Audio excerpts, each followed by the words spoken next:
Hey, speaking of pigskin, Donald Trump, in his ongoing effort to distract us from the fact that he doesn't want Melania to see the Epstein files, went after Rosie O'Donnell again. He's been threatening to revoke Rosie O'Donnell's American citizenship, which, like peeing standing up, he cannot do. I love that because Trump is always a president that actually, had the worst tribulations our country has ever faced and brought us together.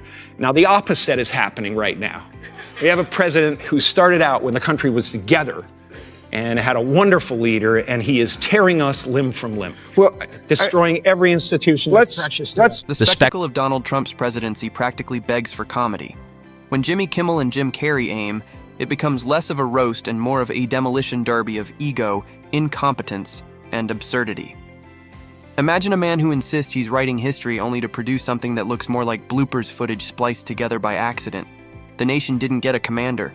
It got a parody actor who doesn't even know he's auditioning for a role no one wanted him in. He did his best to cancel me. Instead, he forced millions of people to watch the show. That backfired bigly. He might have to release the Epstein files to distract us from this now. In modern times, he criticized capitalism without a conscience. And that's what we have now. We have capitalism without a conscience. He showed the common man being fed through gears of the brutal, dehumanizing industrial age. He took on the American right wing of his day, its worst evils: hatred of immigrants, contempt for the truth, greed, and the abuse of power. If you enjoyed this video, please make sure to subscribe the channel and hit the bell icon. Kimmel immediately rips into the image Trump tries to project, dismantling it like a magician revealing every cheap trick. He paints him as a man who believes shouting louder makes him smarter, as if volume were an academic credential. The Oval Office, once symbolic of dignity, has been downgraded into a comedy club where the headliner bombs every night, but somehow demands an encore. Kimmel skewers this transformation by turning Trump's self-promotion into the joke itself. Because when the leader of the free world treats governance like a talent show, the punchline writes itself. And before I share this, I'd like to remind you, this is a post from the President of the United States. He wrote, as previously mentioned, we are giving serious thought to taking away Rosie's citizenship. She is not a great American and is, in my opinion, incapable of being so. Here's the thing, whenever he's spitting out, he goes back to Rosie. That's his safe space. He zeroes out. Carrey brings his signature surreal chaos, exaggerating Trump into a cartoon so grotesque it feels uncomfortably accurate. Has sketches the president as a living caricature of excess, a character who wouldn't make it past the first draft of a comedy screenplay because no producer would believe someone could actually exist that ridiculous. Yet, here he is, steering the country like a man convinced his golf. Cart can win the Indy 500 cars. Genius lies in amplifying Trump's flaws until they resemble a funhouse mirror that somehow still manages to reflect reality. He's a car salesman. He's a used car salesman. Absolutely. And he's, he didn't make America great again, but he did turn back the odometer. No? So who knows what the hell is wrong with us? But as I watched, unfortunately, we're in the back seat, right? Right. We're not in control. As I watched this week, what I kept thinking was, it all comes down to this case of narcissistic personality disorder. We've all talked about it since he's been on the public. Kimmel drives the roast deeper by mocking Trump's obsession with spectacle. Instead of solving crises, Hestages them. Instead of addressing problems, he recasts them as plot twists. The United States under his watch resembles less a democracy and more a never-ending reality series complete with cliffers and plot holes, so massive they could swallow entire budgets. Kimmel cracks open the absurdity of this leadership style where a president prioritizes airtime over answers, leaving the audience laughing and cringing in equal measure. Calling her fat is what makes him comfortable. Meanwhile, she's about half his weight now. In fact, this photo he posted... she posted the photo. This photo he posted looks really more like him than her. It's Rosie O'Donnell. How can someone so old be so childish? It's Benjamin can't button his pants. Carrey twists that image into performance art, likening Trump's leadership to a circus ringmaster who can't control the animals, but still demands applause for the chaos. The elephants are stampeding. The lions are eating the clowns. But he's waving his arms like this was the plan all along. Carrey delivers the irony with manic flair. A presidency so unstable it feels like an improvisation gone wrong. Yet somehow everyone else is trapped inside the skit with no chance to leave the stage. But we see it in real time. Somebody really unraveling, spiraling toward madness. So I'm an asshole? Is that what you're trying to say? No. And we're talking. Oh, you're not talking. You're talking. There was a tape of him talking to Bob Woodward, right? We heard that this week. At the end of it, he gets a little frustrated and he says, well, accurate is that nobody's ever done a better job than I'm doing as president. He says, how can you... Job of what? Job of what? Demolition Man? Right. Kimmel hammers at Trump's relationship with truth, mocking the way reality bends in his presence. Facts aren't guardrails, they're inconveniences. Kimmel envisions him as a kid who scribbles over his report card and insists he got straight A's, then scolds anyone who dares point out the smudges.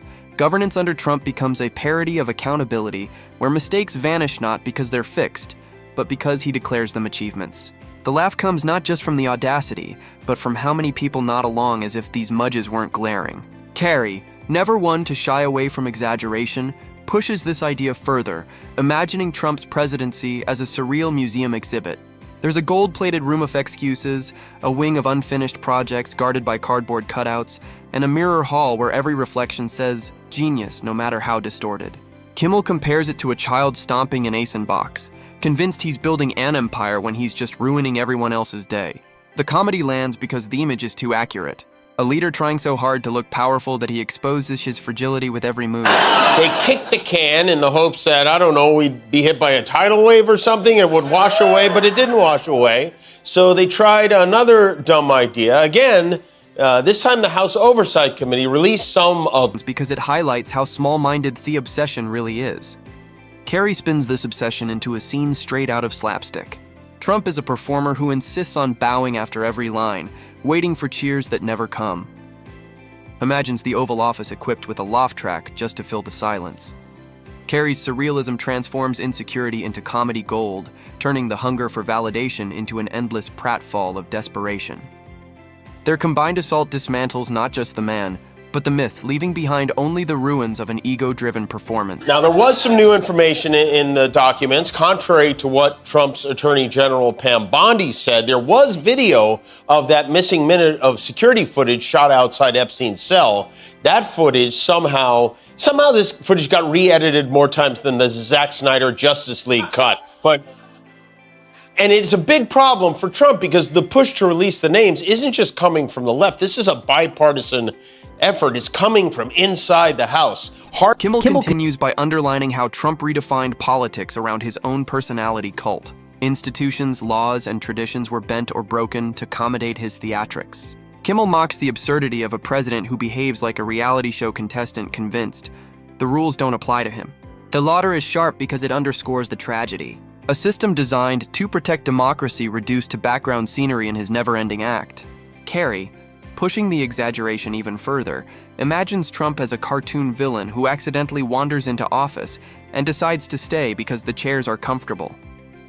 Instead of being remembered as a transformative figure, he's destined to be studied as a cautionary tale, a blooper reel of governance that future generations will laugh at in disbelief. Kimmel wraps it in biting humor, ensuring the ridicule sticks like glue. Paying Trump as an artist. This isn't exactly a Norman Rockwell. No one is hanging this in a museum. Their other proof he didn't do it is the signature. They say it doesn't look like his signature. It sure does to me.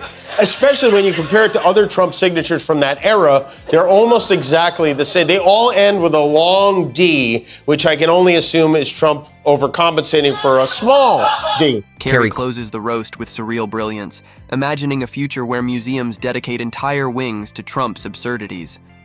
Animatronic tantrums, Twitter archives displayed like ancient scrolls, and wax figures that collapse when you look at them too closely. It's grotesque, it's hilarious, and it's tragically accurate. His destruction of Trump's myth doesn't just mock, it immortalizes the absurdity. Carr's vision of these grotesque halls of history is a reminder that Trump has managed to brand chaos as culture. Each exhibit would serve as a warning label for ambition without substance, power without principle. He doesn't just mock Trump ASA president. He strips away every illusion of gravitas and shows him as Ammon so desperate for recognition that he'd rather be infamous than forgotten. Kimmel's roast turns the Oval Office into a stage where the act never ends, even when the curtain should have fallen long ago. Here's the other thing. This book is 22 years old. Who would have been faking Donald Trump's signature in a private birthday book in January of 2003? The Apprentice wasn't even on the air yet. This would require an extraordinary amount of planning. Caroline Leavitt, his press secretary, the woman who keeps insisting Trump didn't draw this or sign this in 2003, she was 5 years old. She was too young even for Jeffrey Epstein in 2003. The two of them, one wielding satire and the other wielding surrealism, dismantle every shred of Trump's carefully constructed mythology. Kimmel's gallery of absurdities forces the audience to see his presidency not as a period of governance, but as a performance piece nobody asked for. Carrey makes sure the laughter cuts deeper by exposing how ridiculous it looks when someone confuses shouting for strength and publicity for leadership. The impact of their demolition is inescapable. They didn't just poke holes in Trump's legacy, they rip it apart thread by thread until nothing recognizable is left. The man who wanted to be remembered as towering now looks microscopic, swallowed by his own insecurities and overblown theatrics. Carr's surreal take makes the absurdity immortal. What was once pitched as greatness is reframed as a blooper reel playing on repeat in the collective consciousness. Poland had the misfortune to visit in the middle of Hurricane Epstein. As you probably know, Republicans forced an early recess over the summer to avoid having to vote on whether to release the Epstein files, which many of them do not want to do because it would upset Orange Julius Caesar bigly. It becomes clear that Trump's myth doesn't survive satire because satire doesn't exaggerate, it simply holds up a mirror. Kimmel's jokes and Carrey's surreal visions reflect exactly what Trump has built. A caricature of power, a parody of governance, and a mockery of responsibility. Their roast ensures this legacy doesn't just fade quietly. It's permanently preserved as an absurdity too large to ignore. Together, Kimmel and Carrey deliver a demolition so thorough that nothing remains intact. The myth of strength, the illusion of competence, the aura of greatness, all torn down with ridicule sharp enough toasting and wit bold enough to last. His presidency is less a chapter in American history than a comedy skit accidentally extended for years. The real tragedy isn't that he tried, it's that the country had to sit through the show. And when the curtain finally drops, the only applause will be for the comedians who made the pain bearable by turning it into laughter.